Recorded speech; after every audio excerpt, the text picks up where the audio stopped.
Merci, Monsieur le Président. Je voudrais dire d'emblée que je partage sans réserve toutes les propositions faites par notre collègue Durand qui, comme toujours, fait d'excellents rapports. Je partage bien entendu notamment ce qu'il dit à propos de l'équilibre homme-femme. Je partage aussi ce qu'il dit à propos de la bonne organisation du processus électoral, ainsi que ses vues sur les listes transnationales, avec à la clé une circonscription unique pour toute l'Union européenne. Je me sens cependant un peu dépaysé lorsqu'il évoque la nécessité d'inciter davantage les citoyens à aller voter. Je vous explique pourquoi. Je viens d'un pays où cette incitation se fait par l'obligation de vote. On est obligé dans mon pays, comme dans 2 ou 3 autres pays de l'Union européenne, à aller voter. Je suis ressortissant d'un État membre où cela ne pose pas de problème. Le vote obligatoire est largement accepté.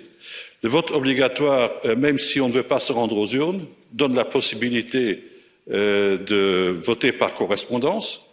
Les plus hautes autorités de mon pays acceptent le vote par correspondance.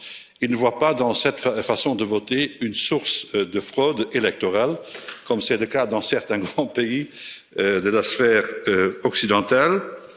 Et je voudrais dire aussi qu'il y a plusieurs façons de considérer, de voir ou d'entrevoir les droits civiques. J'opposerai aux droits civiques la formule du devoir civique. Je crois qu'il n'est quand même pas trop demandé à nos citoyens d'aller se présenter une fois tous les 5 ans devant les urnes pour parler de ce qui est essentiel pour notre avenir. Merci.